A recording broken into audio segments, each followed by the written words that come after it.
தினமும் இந்த கூட்டப்பானை ஊரில் இருந்து மேல உவரிக்கு பால்மோர் வித்து வருவது வழக்கம். அந்த கடற்கரை ஓரமாக அடர்ந்த கடம்ப கொடி நிறைந்த காடாக இருந்தது. சரி, அப்படி கடம்ப கொடி நிறைந்த காடாக இருந்ததினாலே போகும்போதும் வரும்போதும் இந்த அம்மாளுக்கு கால் இடறி இடறி அந்த கடம்ப கொடி தட்டிவிடும். அப்படியா? அப்படி கால் இடறி கடம்ப கொடி தட்டுமானால் பானை கீழே விட்டு உடைச்சிருவான். அப்படி அந்த பால் பானையை கீழே போட்டு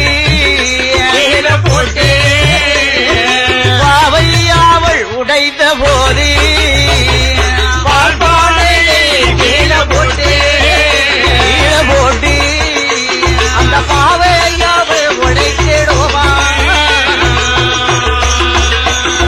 நித்தம் ஒரு பானை தன்னை நீலி அவள் உடைத்து வந்தாள். மனைவி அவள் செய்த வேலை மன்னவனும் தான் அறிந்து கொண்டவளின் இடமதிலே போனார் அவர் பகரருட்டான். கொண்டவளின் இடமதிலே அந்த போனாருமே தானும் அந்த கடம்ப கொடி தினமும் அந்த அம்மா காலை இடறி இடறி தட்டி விடுவது வழக்கம். இவள் தினமும் அந்த பானையை கீழே போட்டு போட்டு உடைத்து வெறும் பானையோடு வீடு போவோம். பாலும் போயிருது, பானையும் போயிருது.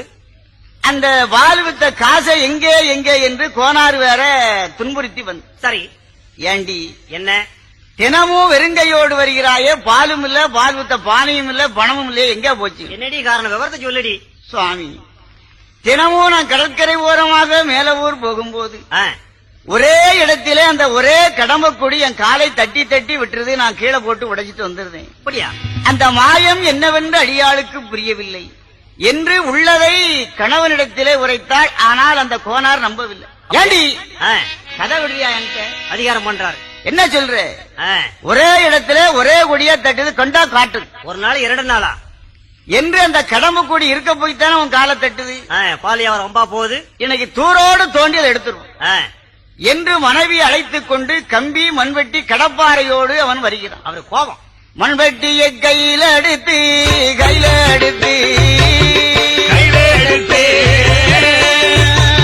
மன்னவனும் ஓடி வாரான் மண்வெட்டியை கையில எடுத்து மன்னவனும் ஓடி வாரான்.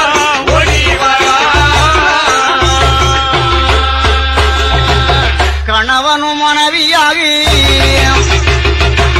கரை தேடி ஓடி வாரான். கடம்ப கோடி இருக்கும் இடம்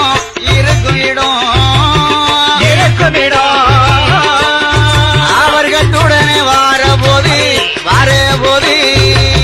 கடம்ப கொடி இருக்கும் இடம்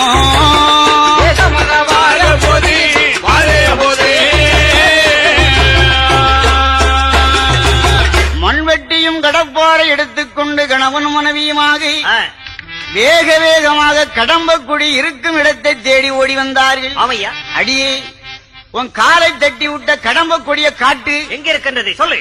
மன்னன் கேட்கிறான்.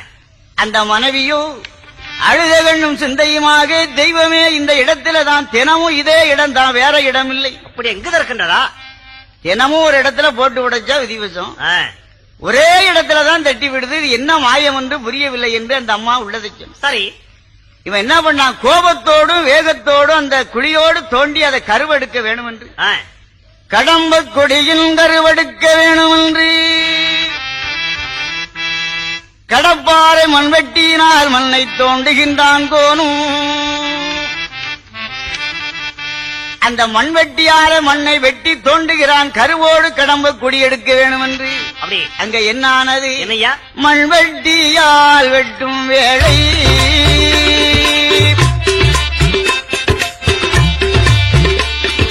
மண்ணுக்குள்ளே தான் இருந்து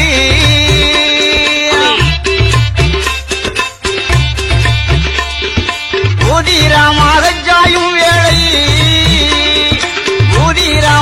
ஜாயும் வேளை புத்தமானோ கண்ணில் கண்டு உதிரமாக சாய்ந்து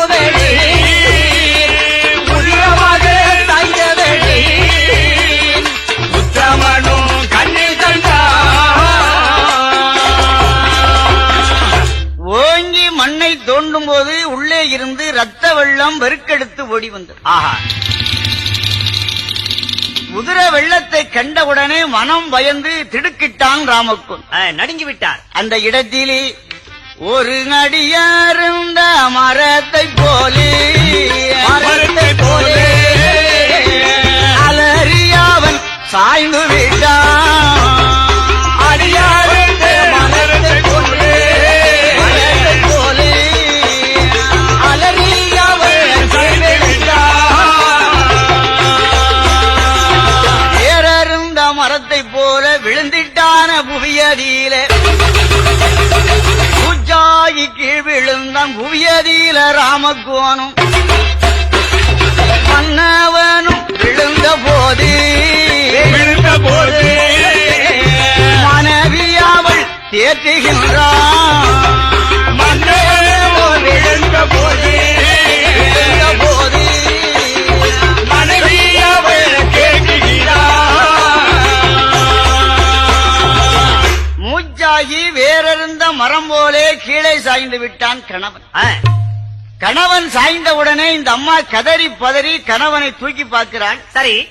வெகு நேரத்துக்கு அப்புறம் அவன் மூச்சு தெளிந்தான். ஆஹா. இந்த கடம்பக்குடியிலே இப்படி உதிரம் வெள்ளம் வருவதற்கு காரணம் என்ன என்று பழையபடியும் கொஞ்சம் ஆழ்ந்து தோண்டினான். சரி. அப்படி ஆழ்ந்து தோண்டும் போது ஒரு அழகான சிவலிங்கம் அங்கே இருந்து வெளிப்பட்டு. ஆஹா. அப்படியா? பகவானுடைய சிரசிலே அந்த மண்வெட்டி வெட்டுப்பட்டு குறையான சிவலிங்கமாக வெளிப்பட்டது. அப்படியா? அது தானாகவே தோன்றியதுனாலதான் அதுக்கு சுயம்பு என்று. சுயம்புன்னா தானாகவே தோன்றியதுன்னு அர்த்தம். ஓ. இதை கண்டவுடனே எல்லா ஜனங்களும் ஊரோடு வந்து கூடினார்கள். அதிசயம் கோனார் ஒரு அதிசயத்தை கண்டுட்டார். ஆமையா. ஏதோ கடற்கரை பக்கம் கடம்பக்குடி அடியில ஒரு சிவலிங்கம் வெளிப்பட்டதாம். மம்பட்டியால வெட்டினார், ரத்தம் வந்துட்டதா. ஊரே வருகின்றது. வேகமாக ஓடி வந்து கூட்டமாக பார்க்கிறார்கள் எல்லா ஜனங்களும். அப்படி கூட்டமாக பார்க்கக்கூடிய வேளையில் தர்ம தேவதை அசிரியர் வாக்காக வானத்தில் இருந்து ஒலித்தது. நான் சுயம்பு லிங்கம், வெகு நாளாக இந்த கடற்கரையிலே நான் உள்ளே புதைந்திருந்தேன்.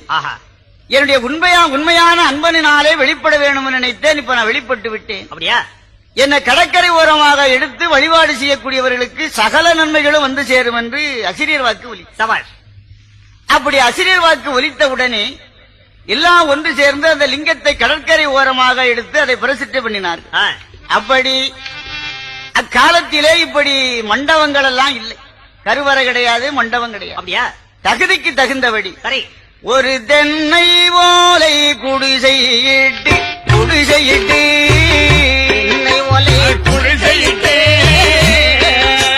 சிவபொருளை வணங்கி வந்தார். தென்னை ஓலை குடிசையிட்டு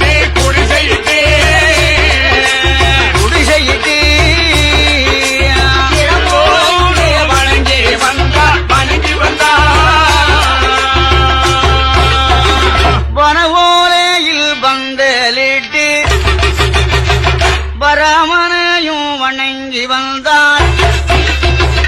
அனுதினமும் ஜனங்கள் வந்து அனுதினமும் ஜனங்கள் வந்து அரணாரையும் வணங்கி செல்ல அனுதினமும் ஜனங்கள் வந்து